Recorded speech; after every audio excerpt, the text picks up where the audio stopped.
Bom, Gil António Betancourt de Ávila, sou natural aqui de São Jorge, mais propriamente da freguesia dos Rosários, a última freguesia ali para o lado oeste da ilha, e só saí de cá quando fui estudar.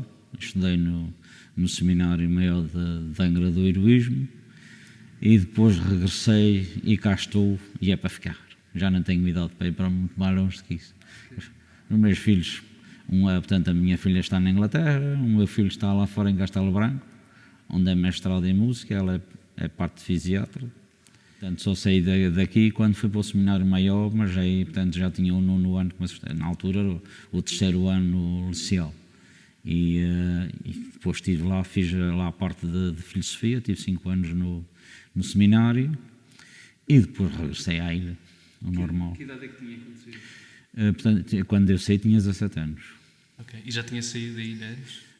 Tinha ido ao Pico, pequenito, nem sequer me lembro bem de rastro, nunca tinha saído daqui. Não era normal a gente sair da ilha, só quando estava mesmo para morrer. É que se saía da ilha nascendo. E da mesma maneira, também vir da freguesia às velas só em caso de extrema urgência, senão ninguém saía. As doenças eram tratadas em casa, uns chás e estava tudo bem, não acontecia nada. Que chás é que era, lembra-se? Portanto, a gente usava aqui as malvas, usávamos todos os tipos de chás, todas as ervas que cheirassem bem, que tivessem um cheiro bom. A gente, néveda, estou-me a lembrar, por exemplo, de néveda, o poejo, eram estas coisas assim, isso curavam todas as doenças que existiam. A néveda era para o estômago, as malvas eram para curar feridas, colocava-se, portanto, depois de se pôr algo a ferver por cima da planta, digamos assim, pegava-se na planta e punha-se no sítio, também se lavava, portanto, digamos, o local ferido com água, portanto, diziam que tinha poder curativo. E o poejo também servia para dores de cabeça, enfim, portanto, era todas aquelas maleitas normais que aconteciam no dia a dia eram curadas em casa, portanto, com aquelas medicinas caseiras, digamos assim, e era mais o poder da mente que outra coisa, mas a mente é que diz tudo e é que sabe tudo, portanto, se ela nos diz que aquilo é bom, é porque é mesmo bom e acabou, e aquilo tem uma influência, uma coisa fenomenal. Portanto, as freguesias eram tudo freguesias rurais, só as velas é que tinha mais um ar de citadino, e de resto as freguesias era a terra, era a extração de tudo o que a terra produzisse, e era a parte pecuária, portanto, a parte da carne e a parte do leite. E era disso que a gente vivia todos. Não havia desemprego. Toda a gente tinha os seus trabalhos, porque aquilo eram tudo mini empresas, podemos dizer assim. Eram tudo pequenas, cada família era uma empresa. E cada família, quase por si própria, subsistia. Portanto, criava o seu próprio equilíbrio e o seu próprio sustento. E havia também o sistema de trocas. Se por acaso, num ano, uma família, vamos supor que tinha menos cereais, trocava, por exemplo, com outra por batatas ou se tinha um animal que não fazia tanta falta, que podiam trocar. Iam fazendo estes sistemas de trocas e o dinheiro praticamente não existia. As pessoas, dinheiro não, só algumas pessoas é que tinham algum dinheiro, mas poucas. E o resto do dinheiro era a própria matéria-prima que era passada de uns para os outros como se fosse dinheiro. Aquilo, ao fim e ao cabo, era uma prática corrente que já vinha também dos pais deles, de fazerem assim. Trocava-se, por exemplo, lembro-me de virem aqui das velas, da Vilha das Velas, às costas. Portanto, em muletas, como a gente dizia, com um peixe às costas, vinham, portanto, trocavam por ovos, trocavam por maçarocas de milho, trocavam por batatas. traziam, portanto, aqueles cestos grandes cheios de peixe e levavam cheios de outras matérias que os pescadores, como não produziam, vinham fazer a troca. E, portanto, nos anos, portanto, que eu sou de 58, nos anos mesmo 70 e tais, ainda a princípio de 80, aqui vivíamos assim. Até aos anos 80? Sim, até cerca de 80, portanto, isto eram mundos à parte, isto era pequenos mundos à parte. Aquilo era engraçado, porque eles tinham, por exemplo, na altura, eu tenho uma ideia de ouvir os meus pais falarem, portanto, que um escudo dava 100 charros. Um escudo dava 100 charros. Se a gente se for ver agora, portanto, 100 charros, qual é o peso? Isto nunca vai dar menos de uns 5 kg de charros. Vai dar para aí 4, 5 kg de charros. E, portanto, eles atribuíam um valor a cada ovo. Atribuíam um valor a cada maçaroca, que eles sabiam quantas maçarocas é que eram precisas para fazer um pão. Aquilo estava tudo muito bem pensado. Eles tinham, o sistema que eles foram implantando ao longo dos tempos era tudo muito equilibrado e muito bem pensado, porque eles sabiam aquilo ao mais pequeno pormenor, porque aquela gente vivia daquilo. E foram também aprimorando a sua maneira de rentabilizar tudo, e os sistemas de troca que eles faziam, eles não se perdiam nas voltas, como a gente costuma dizer. Eles tinham aquilo muito bem equilibrado. Claro que havia faltas, mas fome eu não me lembro de haver. Lembro-me de haver anos maus, falta de chuva, portanto, dos cereais não virem e depois haver problemas graves na freguesia, eu lembro-me, mas não quer dizer que fosse nas freguesias todas. Quando havia numa, não quer dizer que houvesse noutra. E o que é que acontecia? Eram as tais trocas. Ou bastante trocavam por gado, por animais, faziam aquelas trocas, pronto, e restabeleciam aquela harmonia desejada por eles todos. Acabavam todos por harmonizar, digamos assim, a sua própria forma de viver. Fome? Não.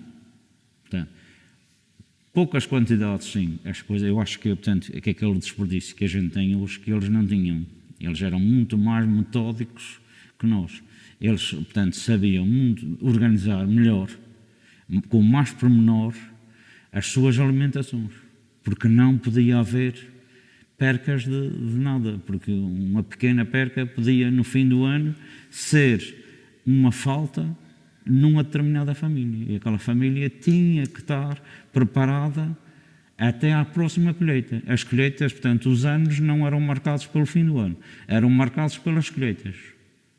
As colheitas, portanto, geralmente julho e agosto, quando apanhavam os trigos, os milhos e portanto, que ia até outubro, é que marcavam o ano que vinha a seguir. Consoante aquilo que eles conseguiam apanhar e armazenar, é que ia determinar o ano a seguir. Era tudo pensado nestes termos, festas e tudo. Porque as festas do Divino Espírito Santo eram pensadas também um ano antes. Um ano antes era armazenado tudo o que era para aquela festa. Quando chegava aquela festa, portanto, eram criados os animais, portanto, para aquela altura, as pessoas já sabiam o que era, já sabiam quantos alqueires, que na altura tratavam era de alqueires, que eram as medidas que a gente usava aqui, a rasolha, portanto o alqueire, era o que se usava, aquilo era armazenado para estar pronto para aquela data, e aquilo era posto à parte. Aquelas coisinhas ficavam todas à parte, para naquela altura estarem ali todas certinhas, e eles organizavam a sua vida da mesma maneira. Eles sabiam quanto é que gastavam por mês, tanto em termos de cereais, em termos de batatas, em termos de feijões, essas coisas. Eles, consoante a família que tinham, que eles sabiam mais ou menos quanto é que cada um do seu habitat, que é que consumia mais ou menos, consoante a idade que tinha. E essas coisas eram todas muito afinadinhas, digamos, porque eles não se podiam dar ao luxo de desperdiçar nada. Porque não havia onde ir buscar. Por isso estas coisas eram todas muito, muito certinhas. A ideia que eu tenho da minha casa e da casa dos meus vizinhos era essa. É que eles eram muito afinadinhos com as coisas todas que faziam. Portanto, eu só tenho 3 irmãs. Era eu e mais 3 irmãs. Mas, por exemplo, meus tios tinham 7, 8 filhos, que era a média naquela altura. Portanto, ia até aos 10. Portanto, dos 10 para cima também já começava a entrar no exagero, digamos assim. Mas a média eram 10, já entre os 8 e os 10, só que o meu pai já casou já com quase 40 anos, pronto, e nasceram só a gente 3 já, mas a regra geral era isso. Portanto, as terras eram quase todas, portanto, ou milho ou trigo. E nós tínhamos a Fajã de João Dias, não sei se já ouviram falar. Portanto, a Fajã é que era o lugar onde nós geralmente metíamos inhames e as batatas. O Puxo começou-se a meter cá fora, mas aquilo era, portanto, era o sítio das batatas, por causa de ser aproveitado todos os espaços cá fora para se meter o milho e o trigo. Porque o milho e o trigo é que era a base da alimentação. Portanto, essa parte era fundamental. Portanto, se houvesse um ano que fosse mais fraco, portanto, que eles vissem que ia ser mais fraco, eles tinham imediatamente que aumentar a produção da batata e do adubo, que a gente costuma dizer, portanto, que a batata é o pão dos pobres, que, portanto, é mais fraco, portanto, é menos sustentável, digamos assim, portanto, o organismo não se aguenta tanto bem, por isso é que se dizia que era o pão dos pobres. Mas portanto, a batata e o inhame era um suplemento muito importante naqueles anos mais fracos de cereais. Mas cá fora, eu lembro-me que a freguesia, aquilo era milho e... Até porque a própria pecuária, a gente dizia que tinha lá um senhor que a gente chamava o Manuel das Vacas, e ele tinha 4 vacas. Portanto, por aí vocês já estão a fazer uma ideia. E 4 vacas na altura eram uma coisa, era o que a gente pode dizer hoje para aqueles que têm 200 vacas. Portanto, a regra geral, aquilo era uma vaquinha, 2 e 3 ou 4 bezerros que criavam para depois abaterem, juntamente com o porco, que geralmente criavam 2 porquinhos para matarem um aí, portanto, princípios de setembro, quando o tempo começava a ficar mais fresco, abatiam, porque aquilo era tudo, portanto, metido em, a gente aqui diz bastas, que é aquelas de barro. Não, portanto, são de barro, são recipientes, portanto, assim, largos em barro, portanto, mais ou menos com esta altura. E aquilo, portanto, que levava uma base de sal e eu pus o conduto, digamos assim. Portanto, bocadinhos do porco. Esfregava-se primeiro cá fora no alguidar com sal bastante, e esse pondo, e aquilo era, portanto, os bocadinhos de conduto, sal por cima. Aquilo era às camadas, tal e qual como a gente hoje faz com o bacalhau, quando faz esses guisados, era assim que eles faziam. Portanto, quando o tempo começava a arrefecer, eles matavam o primeiro. E eu pus, geralmente em março, princípios de março, fins de fevereiro, matavam o outro, que era para aguentar depois até ao fim. Portanto, a primeira coisa que eles metiam no fundo era o rabo de porco. Portanto, aquela pontinha, portanto, quando o rabo de porco aparecia na sopa, acabou. E era assim, a vida era isto. O sal vinha para as vendas em sacas, que a gente dizia que eram as sacas de Boana, que era aquelas sacas de serapilheira, portanto, naquelas sacas de serapilheira para as lojas. Até havia na altura que se brincava, que diziam que tinha chegado sacas cheias de bicho. Claro que o bicho não dá no sol, era só, portanto era uma brincadeira. Mas vinham, era isso, portanto os pregos também era a mesma, era tudo, digamos que... Eu lembro-me de começarem a vir cá os caixeiros viajantes, que vinham, portanto, que vinham com aquelas mostras de tecidos, porque isto era tudo feito por costureiras.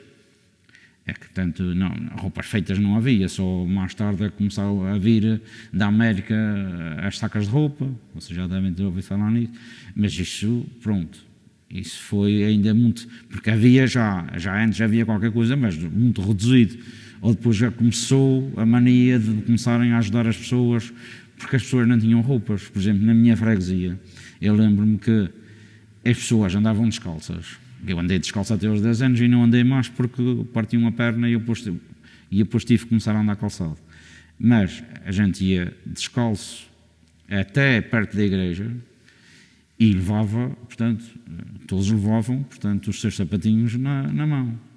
Chegavam ali perto da igreja, metiam os sapatinhos nos pés para irem à missa e quando saímos para fora, descalçava outra vez, continuava a vida normal. Nas festas era a mesma coisa.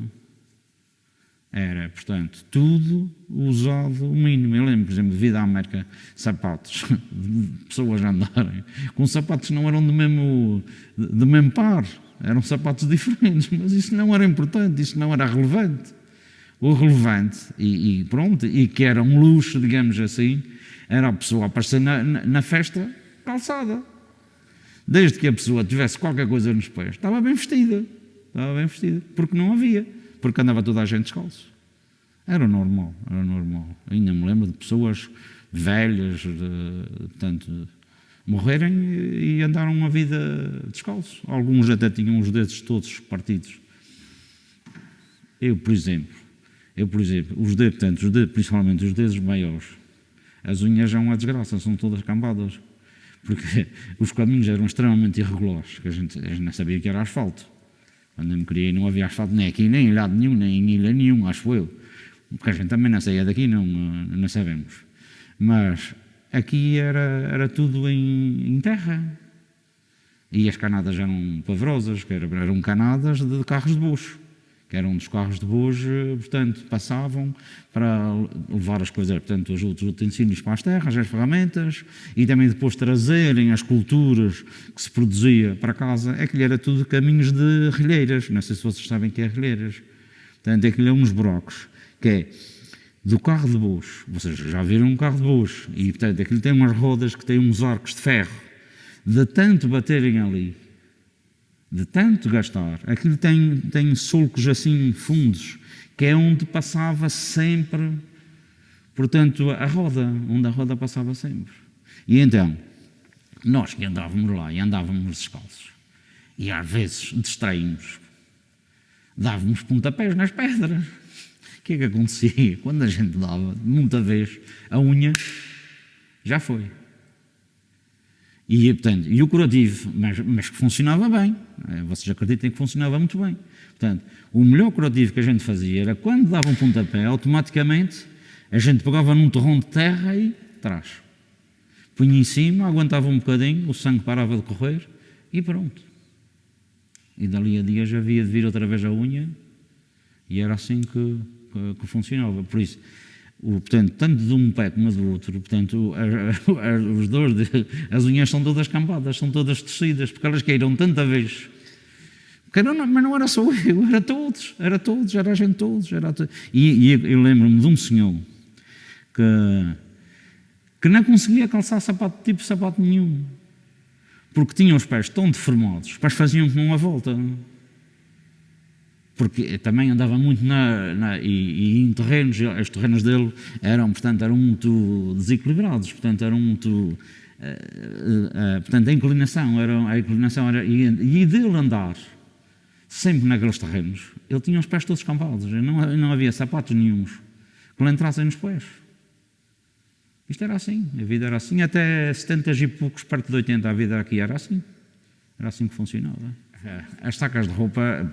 Era uma das maiores riquezas, portanto, entre 60 e 80, e pronto, era qualquer coisa do outro mundo. Portanto, eram os familiares que iam a pouco e pouco, imigrando, primeiro para o Brasil, depois para os Estados Unidos e para o Canadá. Lá, como sabiam, portanto, da grande necessidade, porque aqui havia muita vez, portanto, pessoas que tinham uma peça, portanto, que só tinham, digamos, com uma vestimenta ou duas de roupa. Eu tenho conhecimento de pessoas que chegaram, portanto, porque estavam muito sujos e queriam, portanto, ou tinham que ir à missa ou qualquer coisa, de irem para a cama, para aquela roupa ser lavada, para ela poder vestir a seguir.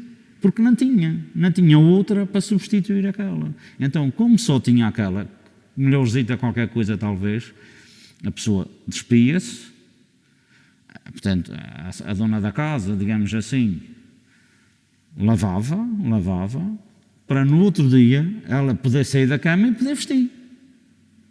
Para poder ir ou então se tinham que vir à vila, portanto, alguma doença ou alguma coisa, que tivesse um momento assim mais especial.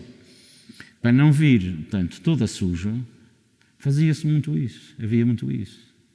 Também, portanto, a questão da saca da roupa, foi, portanto, era tendo conhecimento disso, e, portanto, daquilo que a pessoa cá tinha passado e tinha vivido, que quando chegava lá, além de, portanto, começar a amealhar alguma coisa e às vezes tinham que pagar, porque iam para lá com dinheiros emprestados, outros iam fugidos em barcos, é que iam, portanto, sabe-se lá em condições, não é? Mas aí iam fugidos.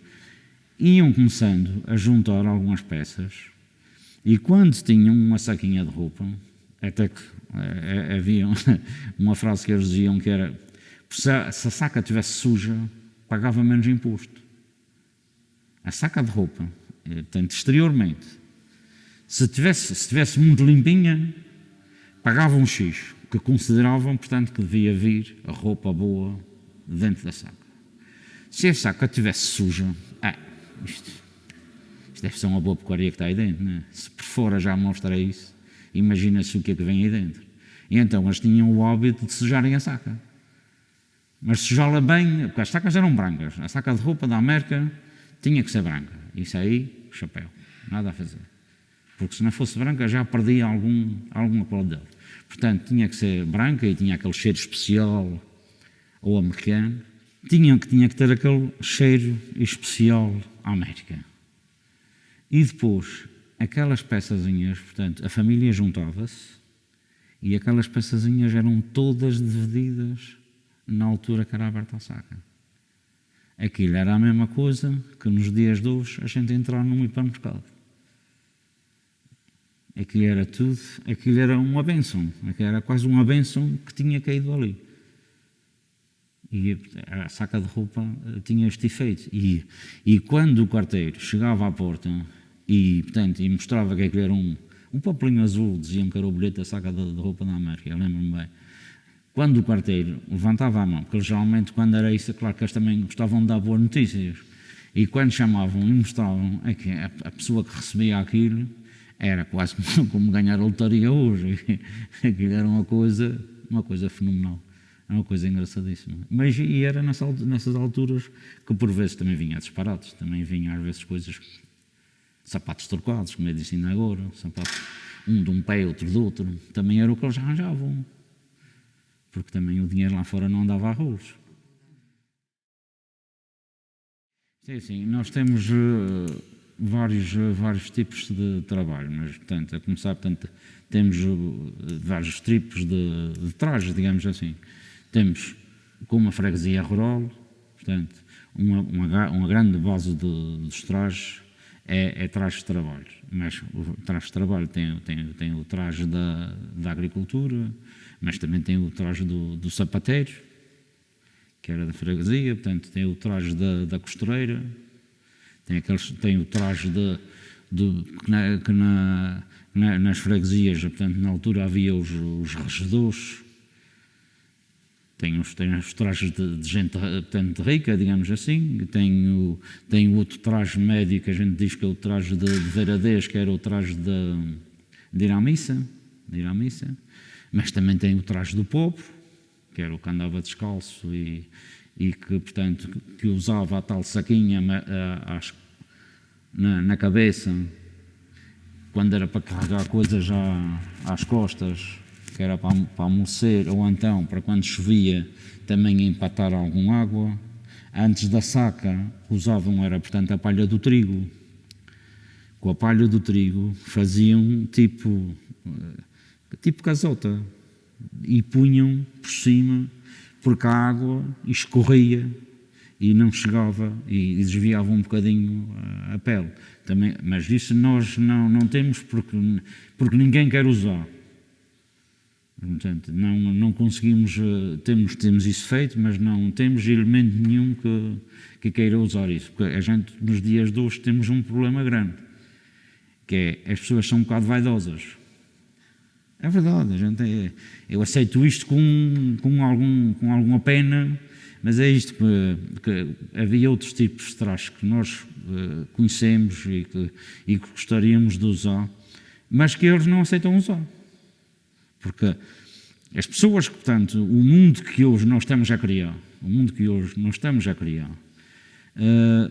aceita o antigo, mas com limitações.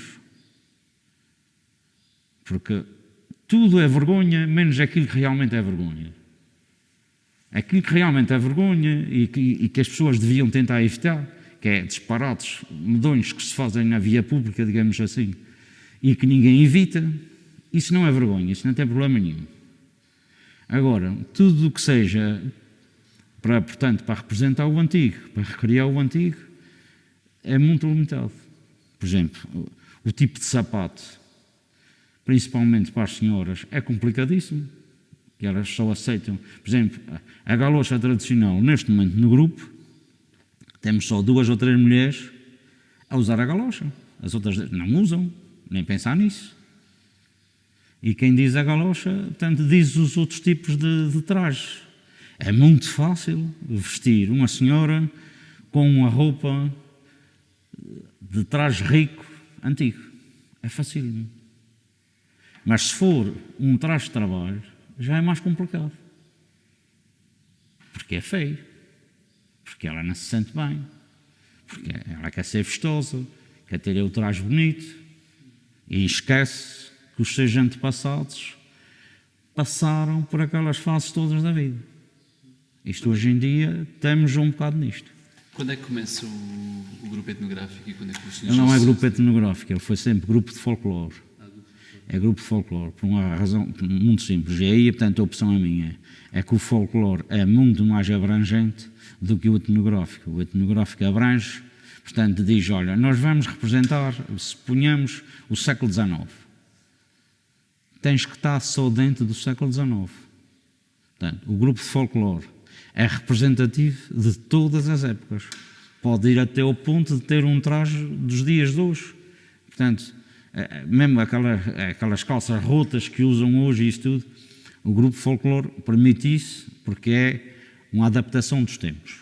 O grupo etnográfico já não. Portanto, se for gente a sério que queira fazer uma coisa a sério, já não pode fazer isso. Tem que ser, olha, e tem que dar mesmo para a Federação de Folclore, tem que dizer, olha, nós somos representativos desta época.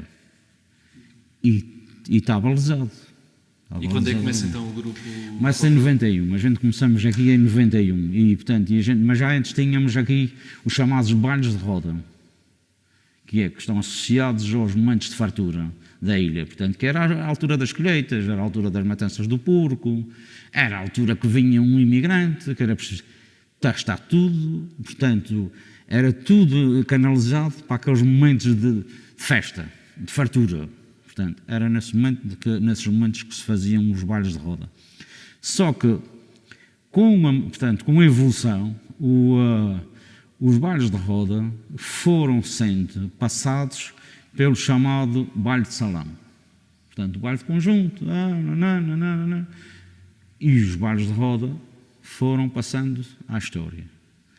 Em 91, como praticamente na nossa freguesia já não havia bailes de roda, isso tinha sido completamente passado à história, a Casa do Povo lembrou-se de formar, na altura, um grupo tudo com 60, 50 e tais, tudo casais já com portanto também, eu acho que na altura até fizeram bem, porque pessoas já com alguma maturidade, que queriam ter a certeza que faziam aquilo, que aquilo ia escapar. E foi na altura que nasceu. Hoje, felizmente, já começa outra vez, agora não começa por causa primeiro da pandemia, que portanto veio parar isto tudo, agora temos a passar isto, mas felizmente eu acho que isto já está ultrapassado, apanhamos com isto outra vez, mas já começava a haver as sociedades já começavam a fazer os tradicionais bailes de roda. Só que o folclore a gente tem ritmos diferentes e a gente procura ir quanto mais longe possível no tempo. A gente executa modas quase dos povoadores, quase da altura dos povoadores, que a gente, portanto, o mais longe que a gente pode ir a nível, portanto, do que há escrito, a nível da literatura, o que há a nível de recolhas, o que há a nível Açores, em respeito à Ilha de São Jorge e principalmente à nossa freguesia, a gente faz essa recolha e também fazemos através de fotografias, de testemunhos orais, conforme a gente estamos agora aqui a fazer, para a gente, portanto, apresentar uma coisa, às vezes é confuso para as pessoas, porque quem for a um baile de roda e depois for ver uma atuação de folclore, uma parte das modas que aparecem no folclore não fazem parte do baile de roda. Porquê? Porque as pessoas optam sempre mais fácil. E no grupo folclore a gente tem modas que são complicadas de bailar. E então as modas que eram mais complicadas de bailar, eles foram-nas deixando para trás. E foram ficando só com aquelas que eram mais fáceis. E por isso, hoje está só, mesmo quem for, portanto, à literatura, e a gente explica, e no princípio da atuação, eu explico sempre o que é que a gente faz. E aqui, portanto, aqui na ilha, toda a gente sabe o que é que... Mas quando vamos fora, por exemplo, quando fomos lá a Cantanhede e isso tudo, e depois fizemos uma atuação na praça em Coimbra, fomos lá fazer, eu tive que explicar tudo ao pormenor, o que é que a gente estava a fazer. Senão é como desenhos animados, a gente vê os macacos a mexer, mas não sabe o que é que eles estão a fazer. Portanto, essas coisas já tem que haver muito cuidado, não só em mostrar, mas também explicar o que é que a gente está a mostrar, para as pessoas perceberem bem. E também, o espetáculo, metade é só nosso, a outra metade é de quem está a ver. Portanto, se a pessoa não se sentir confortável a ver aquilo que nós estamos a transmitir, nós não estamos a fazer nada. Por isso, as duas partes, as duas componentes, digamos assim, são importantíssimas para aquilo que a gente está a fazer. Bom, mas continuando por causa das roupas. Portanto, fizemos essa recolha, essa preparação, portanto, não só a nível de roupas, a nível de modas, a nível de instrumentos, que aqui em São Jorge, nós temos tudo instrumentos de corda. Portanto, os instrumentos, o acordeão, a concertina, isso não existe aqui. Portanto, nós não admitimos esse tipo de instrumento. Nós usamos a viola da terra, que é um instrumento, não sei se conhecem, que é mesmo próprio aqui dos Açores, que toca-se de várias maneiras. São Jorge e Pico toca de uma maneira, o Faial já toca de outro, a Terceira já toca de outro, São Miguel já toca de outro. Portanto, tem alguns que usam só os polegares, outros usam a mão inteira, outros usam os dedos em baixo. Há várias maneiras de tocar. Depois temos o violão, que é a guitarra clássica, e temos o violino e o bandolim. Isso são os instrumentos que nós usamos aqui. Não usamos gaitas, não usamos essas coisas, não. Portanto, não fazem parte aqui da nossa tocata, digamos assim. Isso eu tive um professor, portanto, na primária, que quando a gente chegava à quarta classe, éramos obrigados a ir aprender música. Tinha que ir aprender música. Pronto, era uma pancada que o homem tinha. Chegado à quarta classe, quando a gente passava para a quarta classe, automaticamente éramos mandados para a Sociedade Filarmónica para ir aprender música. E então, eu fui para lá, também com 11 anos, à volta dos 12, uma coisa assim, e quando a gente ensaiava era em baixo, e eles em cima tinham um palco, e ensaiavam um teatro em cima.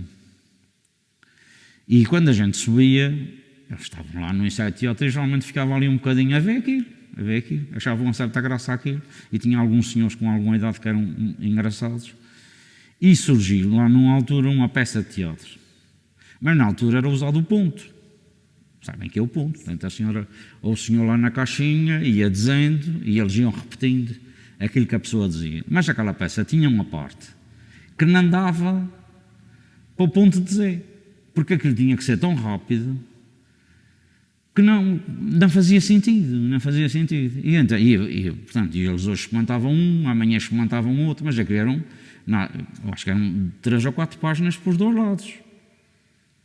Era muita coisa, mas aquilo tinha que ser rápido, senão tornava-se, portanto, pá, tornava-se uma tortura para quem tivesse a ouvir. Portanto, aquilo tinha que ser sempre a andar. Eles hoje experimentavam um, a minha experimentava, e eu fui assistindo àquilo. E o seu padre é quem ensaiava o grupo. E eu sentava-me lá ao pé dele. Estava a ver o que o homem fazia. E o padre um dia disse, a gente vai acabar. Portanto, a gente vai desistir, que a gente não consegue. Já experimentou os do grupo quase todos e não conseguimos. A gente vai desistir. E eu disse, o senhor pode, se me deixasse experimentar a fazer uma vez isso? E ele disse, olha, vai levar o papel para casa. Se a semana que vem chegares aqui e disseres, a gente vai fazer a peça. Se não conseguires, acabou-se a peça. Não se pensa mais nisso. E foi para casa e foi batendo naquilo, batendo. Na semana a seguir cheguei lá e despejei-lhe aquilo na cara ao outro. Também não foi dito com intuação, nem vírgulas, nem pontos. Foi despejado. Mas eles também não estavam interessados em que aquilo fosse dito com grandes eloquências, nem com grandes intuações. Eles queriam era que alguém dissesse aquilo. E a partir daí entrei no teatro. E depois do teatro passei ao folclore. Portanto, isto foi rolando sempre para aí abaixo. Ou depois também fiz na Universidade Aberta Artes e Património, que também veio ajudar isto tudo. Mas pronto, mas isto vem desde criança. Não é uma coisa de ontem nem de hoje.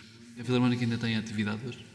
Muito fraquinha. Está muito fraquinha. Portanto, a banda de Rosário neste momento está aí com 9, 10 elementos só. Porque é o tal problema. Portanto, os jovens, uma parte deles, têm que ser muito bem cativados. E temos aqui um problema grande em São Jorge, que é nós não temos conservatório aqui em São Jorge, que é uma falha gravíssima. Por exemplo, eu posso falar porque eu paguei, que o meu filho é mestrado em música, é professor lá fora no conservatório, e eu tive que pagar um curso de 12 anos ao meu filho. Portanto, que ele, quando saí daqui, com o 12º ano, lá foi para o primeiro e para o 2º ano de conservatório. Já um bom músico aqui para nós. E, portanto, quando as crianças saem da escola, se fossem canalizadas, começassem a criar aqueles hábitos, era mais fácil depois nós mantermos as nossas filarmónicas, mas infelizmente não temos.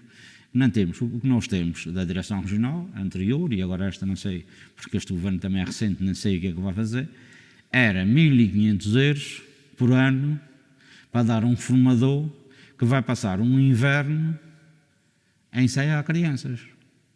Conclusão, nem as conseguimos levar lá, porque é à noite. Portanto, é fora de horas, digamos assim, é em horas que as crianças têm que estar em casa a preparar trabalhos de casa e pronto. E com os pais também trabalham um dia, se elas à noite não tiverem, quando é que elas vão estar com os pais?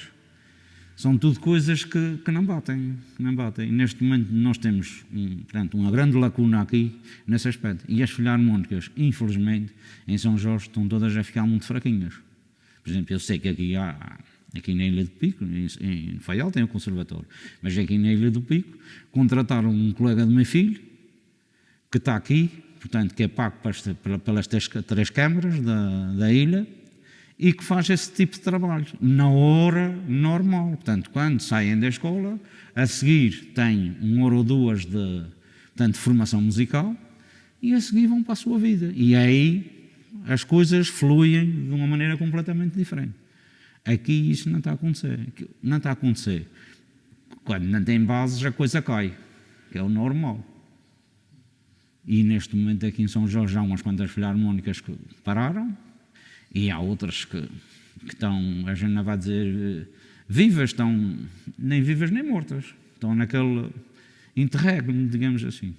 Mas antigamente as filarmónicas cumpriam essa função de escolas de música. Sim, mas também antigamente a tecnologia é muito boa, mas a tecnologia também veio lixar um bocado isto tudo. E eu digo isso por experiência própria, que eu às vezes estou ou no teatro, que eu também faço parte de um grupo de teatro, sou diretor e ensinador de um grupo de teatro, amador, e estou ou no grupo de teatro ou no grupo de folclore, e eles estão encostados uns aos outros e não falam uns com os outros. Então é teca a falar uns com os outros. Portanto, estás aqui encostado à tua colega. E em vez de falar à escola diretamente, olha, preciso disto, ou o que é que pensas disto, não.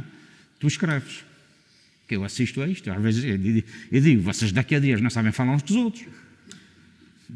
Isto é uma realidade, não estou a inventar nada. Isto é o que vejo.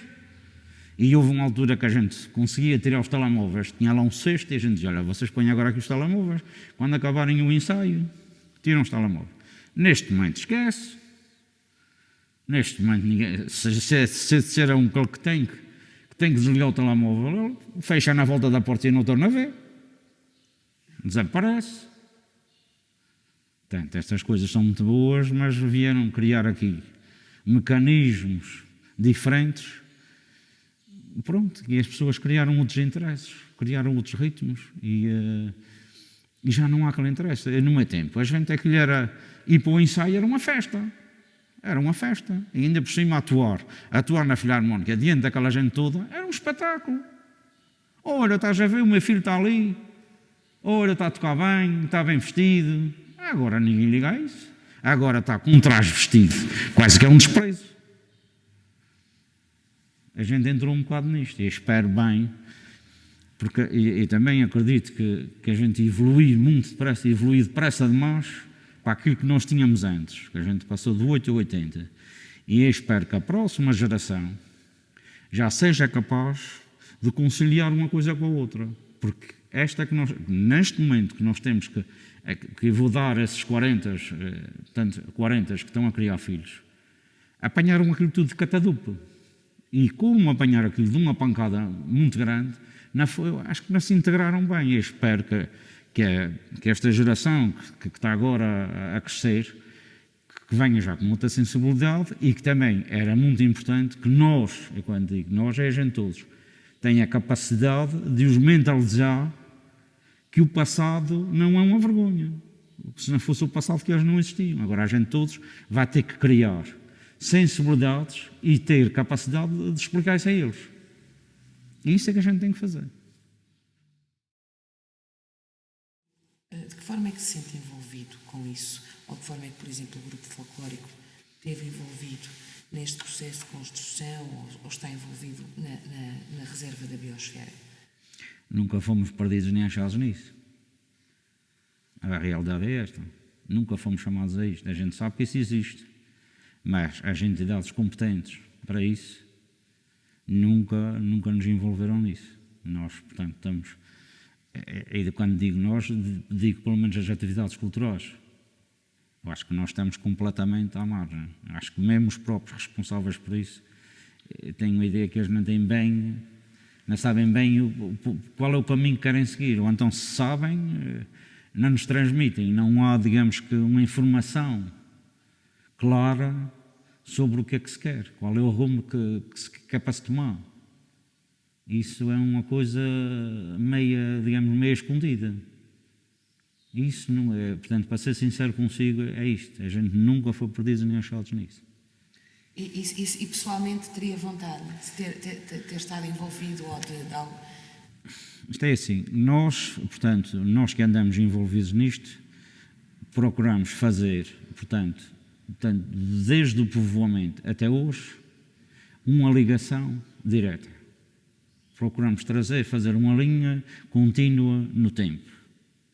E achamos que essa linha, portanto, acreditamos nisto, nós acreditamos fielmente nisto, que essa linha era muito importante, que não ficasse só a nível escrito, mas que ficasse a nível cultural, portanto, que ficasse impregnado nas pessoas, que as pessoas tivessem um conceito do que realmente tinha acontecido ao longo dos tempos e que nós fazemos essa ligação. Portanto, eu acho que faria todo o sentido que nós estivéssemos ligados a uma coisa desses géneros. Senão, eu penso que é que eles poderão, qual será o conceito deles? É só a nível financeiro?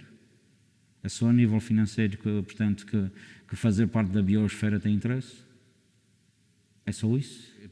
Essa classificação, pronto, eu não vou dizer que não tem razão de ser, porque as feijões são lindas e veio criar algumas regras, veio limitar, digamos assim, algumas coisas que estavam a fazer mal nas feijões. Veio criar regras. Pelo menos nisso foi positivo. portanto, o estabelecer determinados, principalmente a nível de construções, a nível de recuperações, porque começavam-se a fazer algumas aberrações nas Fajãs. E, portanto, essa classificação veio, digamos que por cubro, esses disparates que eles estavam a fazer e noutros que pensavam fazer. Portanto, nesse aspecto, sim, portanto, concordo. Agora, de resto, isso virá a trazer pouco a São Jorge, portanto, talvez para o turista tenha algum interesse saber, portanto, que as Fajãs fazem, portanto, que estão integradas nisso. Isso talvez. Aqui para os jorgenses, propriamente dito, porque é como eu estou a dizer, também não há um esclarecimento, nunca ninguém se preocupou em fazer nada nesse género que envolvesse as pessoas, que as pessoas tivessem o mínimo de conhecimentos do que é que se pretende. A única coisa que se sente e que se conhece é isto que eu estou a dizer a vocês, é as limitações que essas regras vieram trazer. De resto, não trouxeram nada. Portanto, a gente aqui nos Açores, tudo que vem tem que ser adaptado. Porque, por exemplo, eu lembro-me quando fazia parte do município de Velas, que eu estive lá como vereador, recebemos regras que nós não poderíamos, portanto, não poderia ser construído nada a menos de 1500 metros da orla marítima. Portanto, ora, portanto, aqui em São Jorge nós temos que ir para a montanha. Portanto, estas coisas.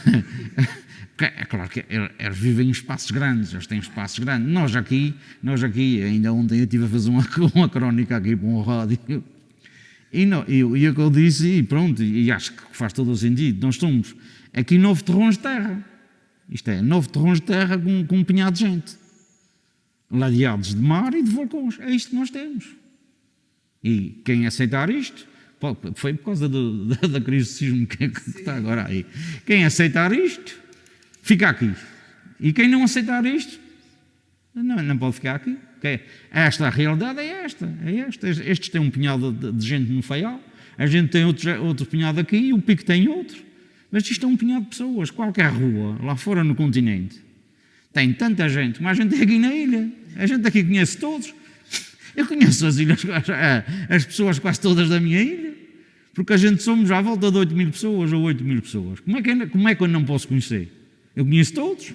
Portanto, eu nasci aqui, fui criado aqui, os meus antepassados estão aqui, as minhas raízes estão aqui, aquilo que eu defendo está aqui e apanhei a primeira crise, portanto tinha 5 anos quando foi a primeira grande crise vulcânica de 1964, que não tem nada a ver com isto, embora, portanto, eu, na altura fosse miúdo, tenho noção que a terra tremia quase, mas a tremer não era fazer que tremia mesmo. E na altura nós não tínhamos meios nenhuns.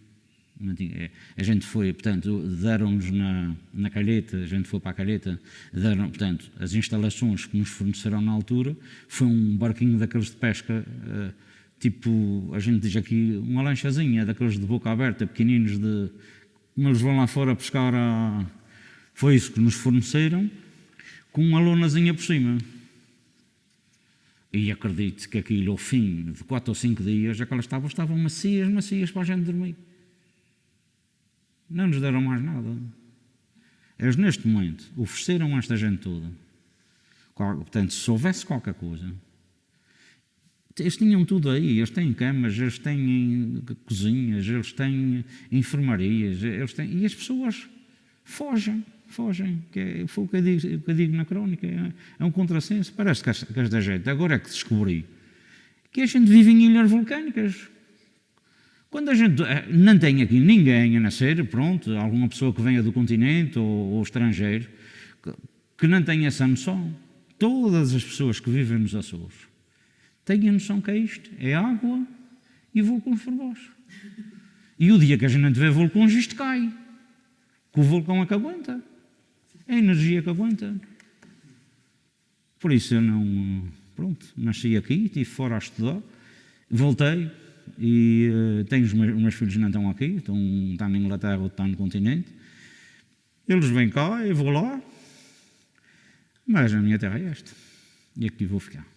Portanto, a Fajã, isto era assim, portanto, o meu pai tinha 2 juntas de bois, que na altura era mais importante ter bois que ter vacas, que era, portanto, para tratar da terra.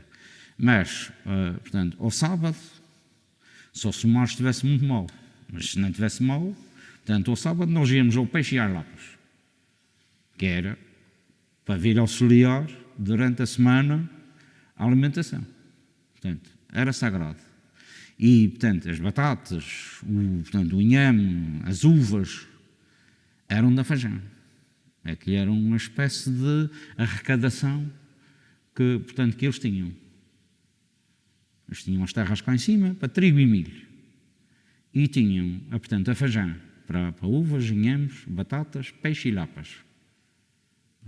Era outra componente. Aquilo não era uma componente lúdica, como é hoje. Aquilo era um espaço de produção e era uma ajuda para a mesa, para a subsistência deles. E era assim que era usada a Fajã. Hoje a Fajã criou mais o aspecto lúdico, mais o ir para lá, para ir à praia, para estar num espaço à beira-mar, porque, claro, que nós na freguesia o mar está longe, e já temos lá caminho e tudo, não sei se vocês foram lá, portanto abriram um caminho para lá, passei com motas e carros, eles já vão bem. Eu fiz lá uma casa, mas já tenho 30 e tal anos, na altura foi tudo às costinhas e 2 burros que eu comprei, para carregar as coisas para lá. Para fazer lá uma coisinha que o meu pai me tinha deixado e que eu quero deixar também para os meus filhos. Mas a Fajã, portanto, o trilho era um trilhozinho que ainda existe, era tudo, portanto, trazido às costinhas. Também tinha outra componente, a lenha, que eu estava-me a esquecer. É que a lenha, nem todos tinham lenha. E a lenha, há uns anos, era uma coisa essencial. Que era preciso secar os milhos, e era preciso manter o lume aceso para fazer as comidas. E Deus me livre que algum pobre, digamos assim, fosse buscar um pau ao terreno de um rico. Porque na altura não é como agora, ia mesmo para a cadeia. Eles não brincavam com isso. Faziam queixa dentro. Eu ainda me lembro de um primo meu que já nos anos 80, portanto, que eles tinham o poste encosta à beira da rocha, digamos assim.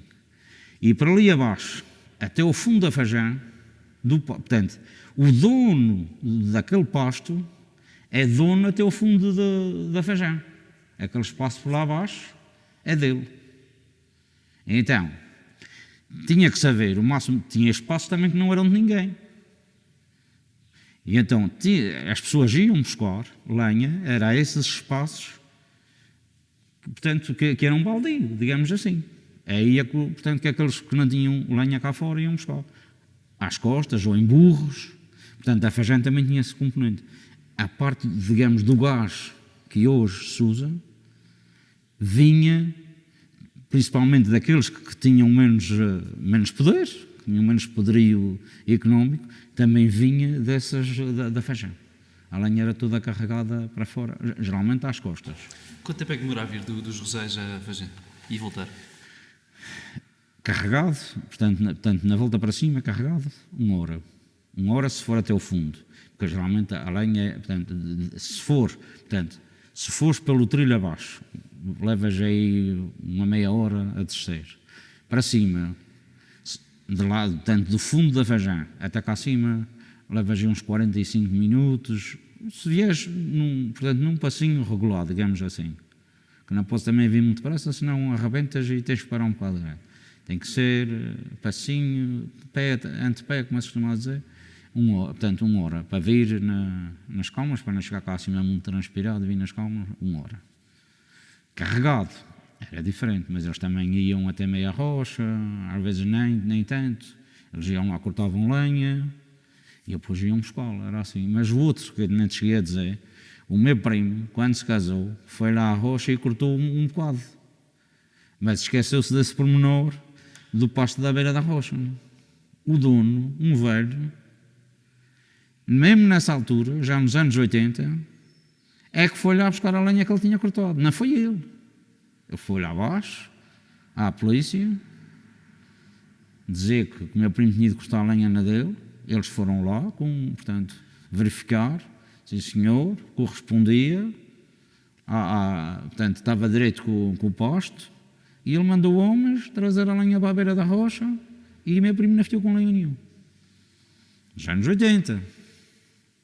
Aquilo era a sério, não era para brincar. E a vida era isto, a Fagem era isto. Passavam o inverno na Fagem e o verão e depois a maior parte do ano cá em cima? Ou era... Não, em Rosage não. Em Rosage era, portanto, até porque na altura, quando eu era miúdo, só havia 2 casas na Fagem. Eu lembro de haver, agora tem à volta de 70, mas só havia 2. E aquilo era, portanto, ir para baixo, trabalhar, e à noite vir para cima. Só quando a gente vinha para cima, pronto, eu como era miúdo geralmente trazia um pauzinho às costas, e meu pai trazia uma borrada de lenha, como se costuma dizer. Portanto, ninguém via meu pai, portanto, um feixe enorme de lenha, porque era aquela lenha que ia trabalhar durante a semana. Era assim que se fazia. Era, quem diz meu pai diz os outros todos. Mas era ir e vir. Ninguém, portanto, não tinha lá 2 casas, como eu estou a dizer. Não digo que algum daqueles donos... e também invernava um gado, outra coisa. Os animais, quando, portanto, principalmente naqueles meses de dezembro, janeiro, fevereiro, portanto, que havia aquelas grandes rascadas, que fiava tudo queimado para aqui, metiam os animais na rocha e davam incensos, faia, porque lá eles estavam obrigados entre as lenhas. Também tinha essa componente. Eles também aproveitavam nesse sentido. Aproveitavam para tratar dos animais portanto, com algum conforto, com mais algum conforto. E como havia portanto, muito incenso e muita faia, e os animais comem isso muito bem, eles faziam isso também. Também estava a me esquecer disso.